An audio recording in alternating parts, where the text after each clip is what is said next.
Questo è un finanziamento che è stato dato nel 97, la finalità era di realizzare un galoppatoio a Barisardo, poi le amministrazioni che sono susseguite hanno individuato questa zona, una zona di Teccu, che hanno cambiato la destinazione del territorio, prima era una zona H, adesso l'hanno trasformata in zona G. E niente, hanno deciso di farlo proprio qua al galoppatoio.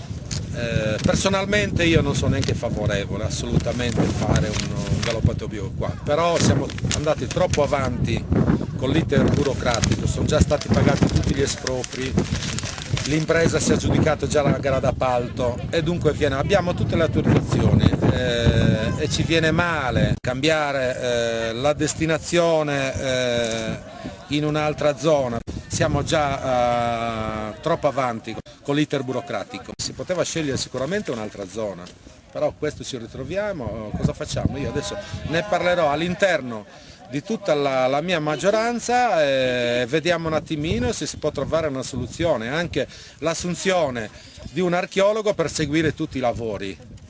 Per il momento altro non posso fare, poi con la collaborazione di tutti i miei concittadini si trova una soluzione migliore e vediamo di attivarci con la massima disponibilità di tutta l'amministrazione. Il Comitato Civico Salviamo Tecco ha posto due cose, una di livello economico e una di livello turistico. Sì. Quella di livello economico, l'ippodromo costa molto.